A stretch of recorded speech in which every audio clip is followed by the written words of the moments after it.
Radio Publique Africaine.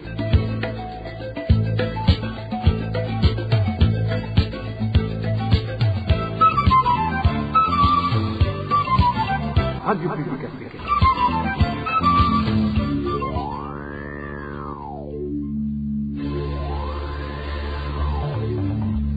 C'est le moment de suivre le journal parlé en français. À la présentation, Daniel Claire et la Trouve. Nous sommes vendredi 7 août 2026. Bonsoir mesdames et messieurs. Bienvenue à ce journal dont voici d'abord les principaux titres.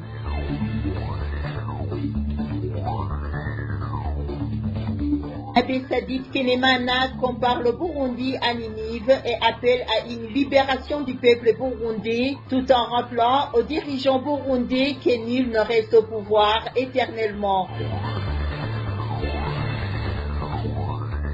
Face à la pénurie de carburant, les habitants de Bujumbura réclament une issue durable à la crise. Et enfin, nous allons vous faire entendre dans ce journal l'arrestation de 2 enfants rwandais par des Imbonerakure près de la frontière. Les familles appellent à leur libération. C'est tout pour le sommaire. Dans quelques poussières de secondes, le développement de ces titres.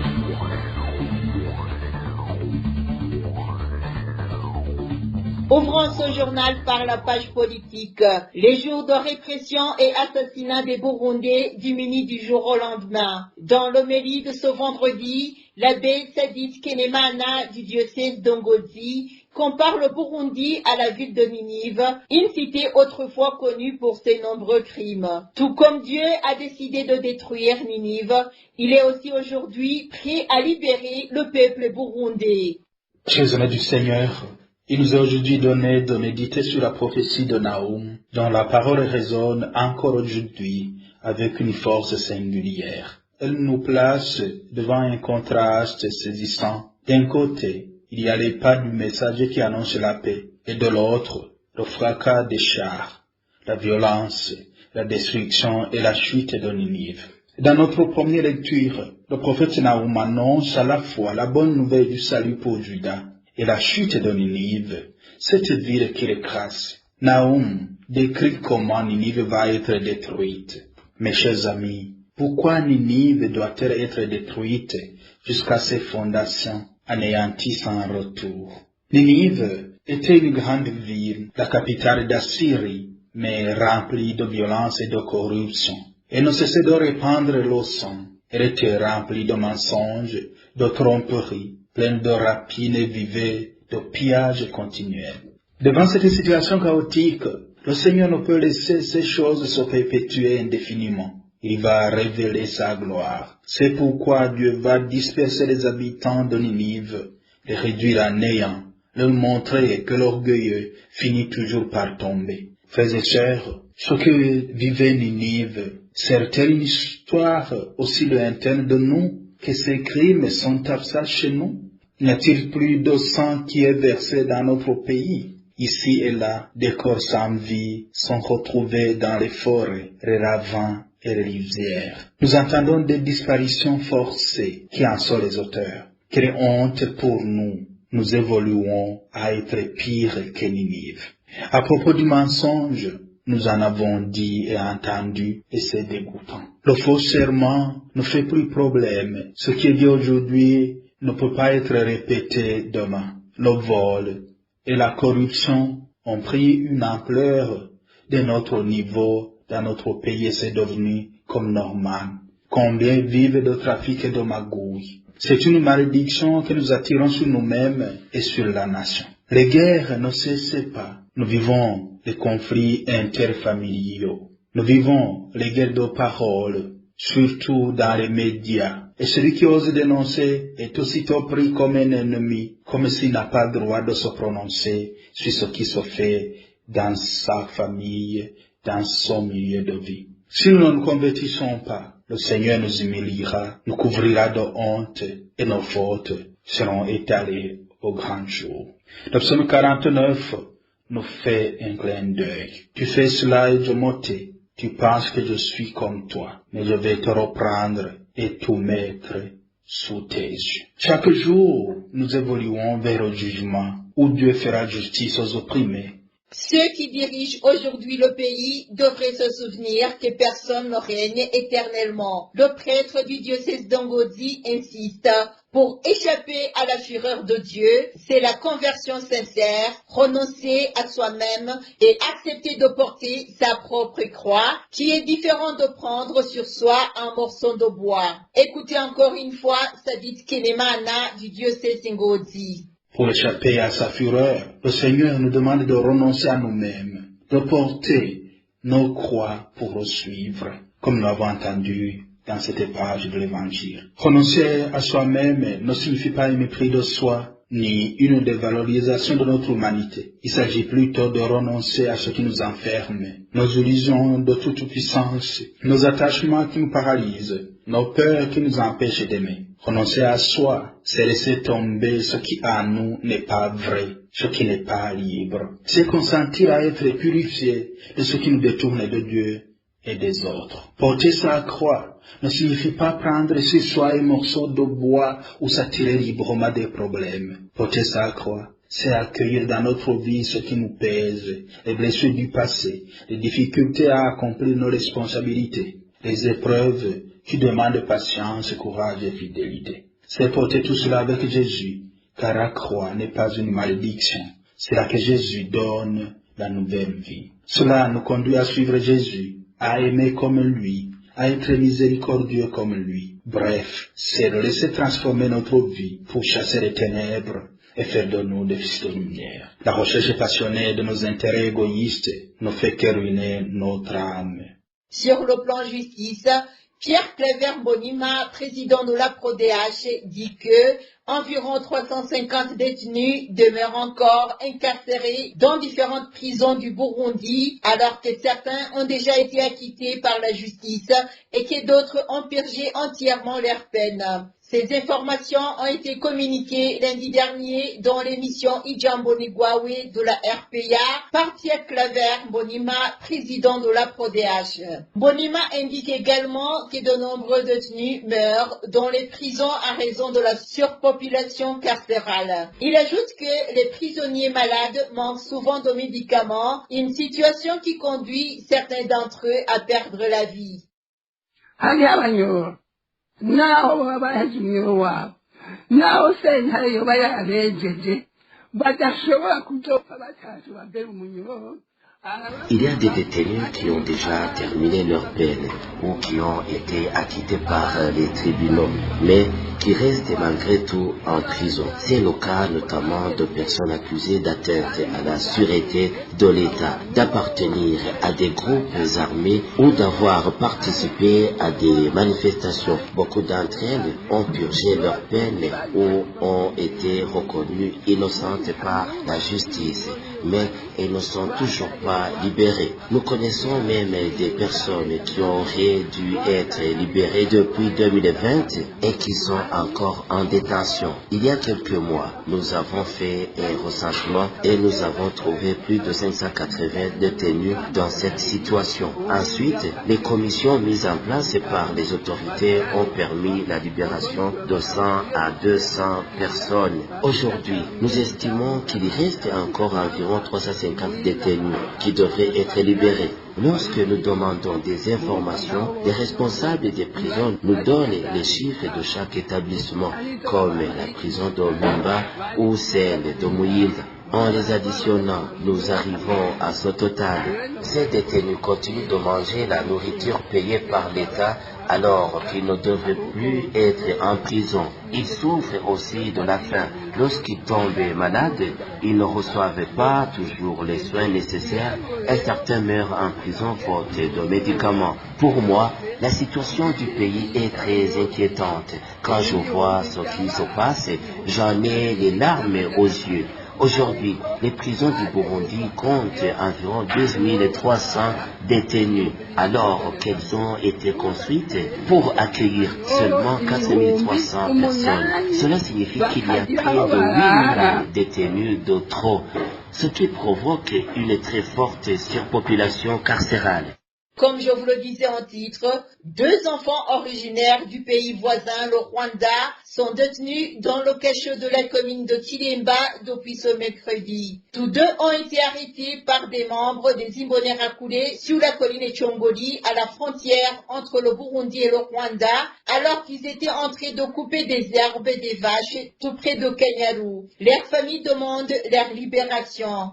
Plus de détails avec Emmanuel Ndaishimiye. Ces 2 enfants originaires du Rwanda ont été arrêtés par des membres des Imbonerakure dans la vallée située sur la colline Chongoli à Marangara dans la commune de Kiremba. Selon des témoins, ils sont âgés d'entre 10 et 15 ans. Ils ont été appréhendés par des Imbonerakure qui patrouillaient le long de la rivière Kanyaru, frontière entre le Burundi et le Rwanda, alors qu'ils coupaient des herbes pour nourrir des vaches. Toujours selon nos sources, les 2 enfants ont d'abord été battus avant d'être conduits au cachot de la commune de Kiremba.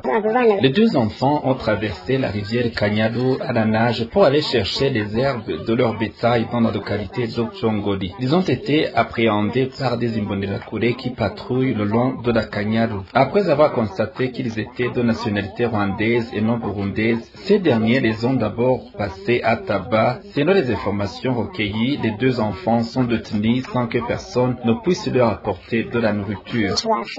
Les familles de ces enfants restent en contact avec des habitants de la colline Chongoli et demandent que les 2 mineurs ne subissent aucun mauvais traitement. Et les sollicitent également leur libération afin qu'ils puissent rentrer chez eux. Leurs familles sont restées en contact avec les habitants de la colline Chongoli et elles se disent très inquiètes pour leur état de santé et leur sécurité. Depuis leur transfert au cachot de Kiremba, elles sont sans nouvelles et ignorent dans quelles conditions les 2 enfants sont détenus. Concernant l'arrestation de ces 2 enfants rwandais, nous n'avons pas encore pu joindre Pascal Habiakare, administrateur de la commune de Kiremba, pour recueillir sa réaction. Une courte pause, puis nous poursuivons notre édition d'information.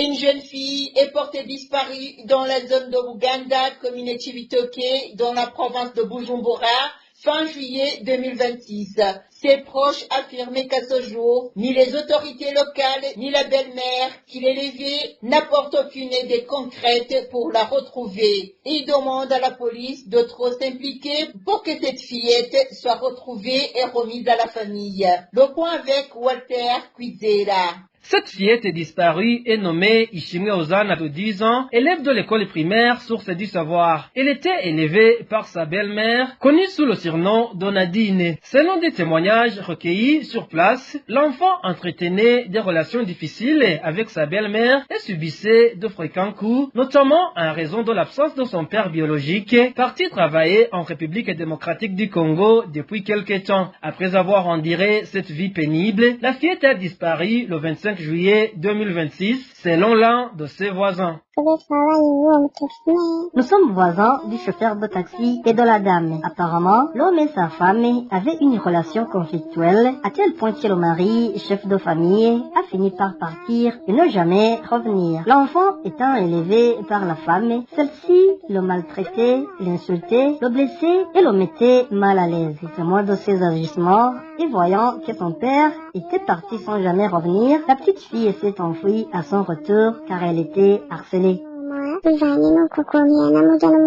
Ce qui est éprouvant pour la famille de l'enfant disparu, c'est que les services de sécurité ne font actuellement rien pour les aider à le localiser. La mère biologique de l'enfant s'était rendue à Buganda pour rencontrer les autorités locales et se renseigner sur son enfant. Mais à son arrivée, elles ont refusé de l'aider. Elle s'est alors tournée vers la police et lui a demandé de revenir. Or, il est important de rappeler que l'enfant a disparu le dimanche 25 juillet et nous sommes aujourd'hui le 7 août. Par ailleurs, l'aîné des enfants de cette belle-mère confirme que la fillette est partie le 25 juillet car sa mère la battait.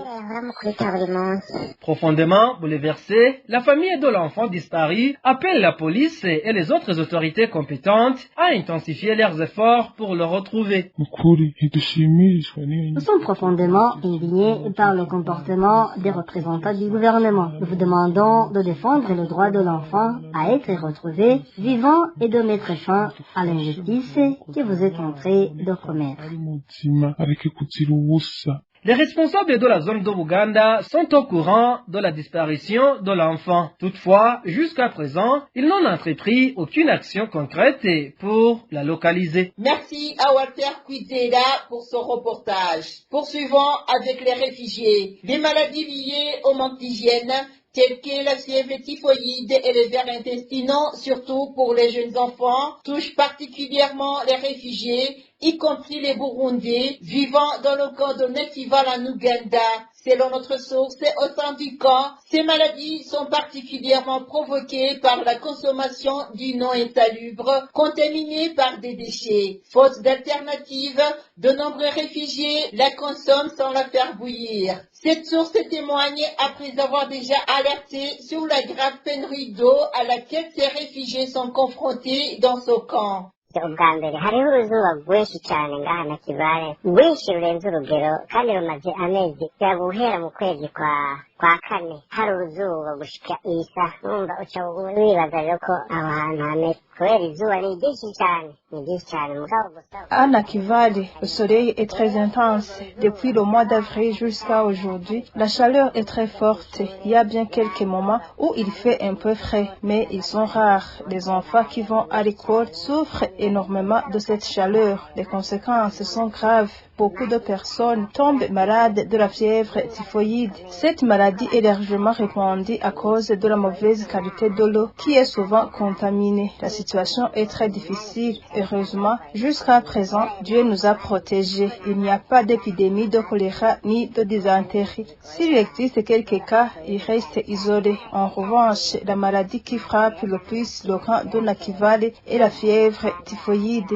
Beaucoup de personnes en souffrent et certaines en meurent. Dans les structures sanitaires, la majorité des patients sont atteints de cette maladie. On peut alors se demander que fait le HCR. De son côté, le HCR affirme qu'il manque de moyens financiers. Le PM tient le même discours. Pourtant, le gouvernement ougandais avait lancé il y a environ 2 ans un projet de distribution d'eau en installant des conduites. L'eau avait effectivement été acheminée, mais aujourd'hui, 2 ans plus tard, ces canalisations sont déjà hors d'usage.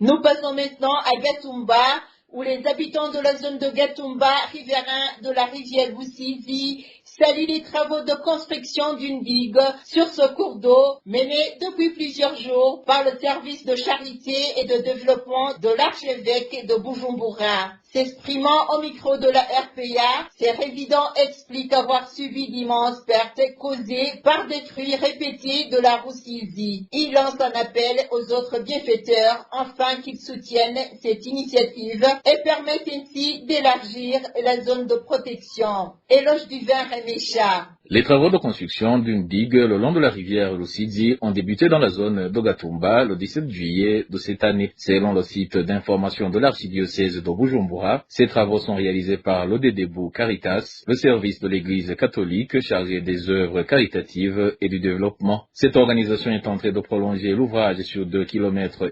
supplémentaires sur une hauteur de la digue d'environ 2 mètres, venant compléter les travaux déjà entrepris par les habitants eux-mêmes. Parmi ces habitants, nombreux sont ceux qui se réjouissent de cette initiative de l'Odedebu Caritas, estimant qu'elle contribuera à mieux les protéger contre les inondations. Témoignage de l'un d'entre eux.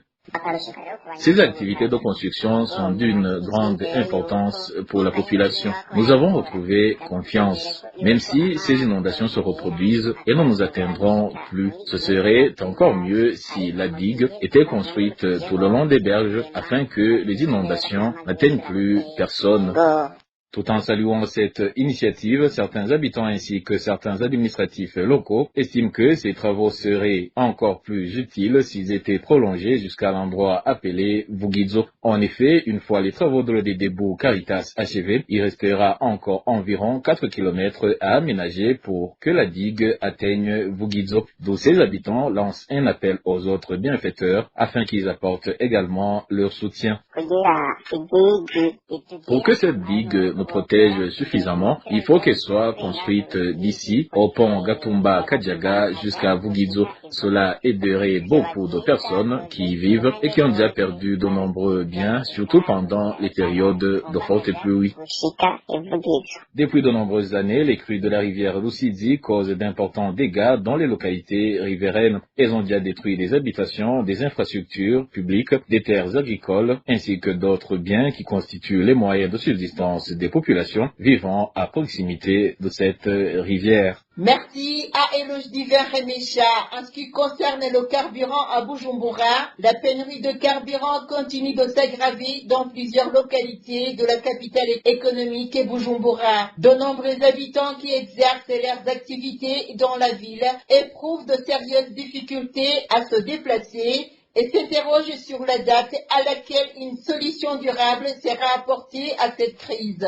Les précisions avec David Claude Bananayo.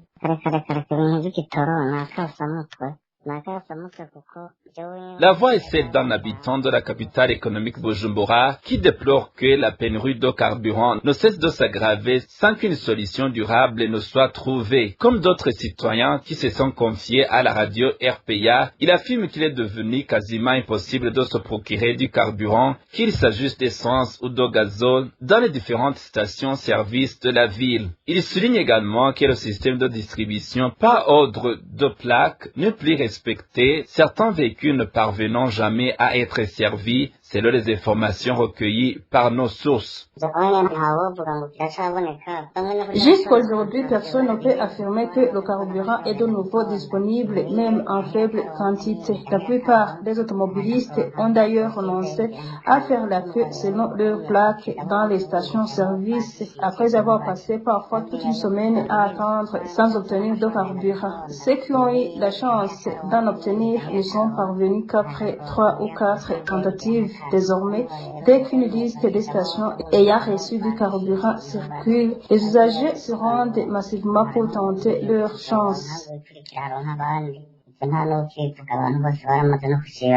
Nos sources indiquent en outre que lorsqu'une livraison de carburant est effectuée, celle-ci n'approvisionne que 8 stations-service et seulement à raison de 2 fois par semaine. Elle précise également que sur le marché parallèle, un bidon de 20 litres de carburant se vend actuellement entre 300 et 350 000 francs burundais. Les habitants expliquent par ailleurs qu'ils ne peuvent plus s'approvisionner en carburant en RDC, où ils se rendaient auparavant pour en acheter. Ce qui inquiète le plus les habitants de Bujumbura est qu'à ce jour, ils ne constatent aucune mesure concrète prise par le gouvernement pour mettre fin à cette pénurie de carburant qui perdure dans le pays depuis près de 5 ans. Et voilà, amis fidèles de la RPA, c'est par ici que nous clôturons le journal en français de ce vendredi 7 août 2026. Merci pour votre aimable écoute. Merci également aux équipes rédactionnelles et techniques pour leur franche et parfaite collaboration. À la présentation de ce journal,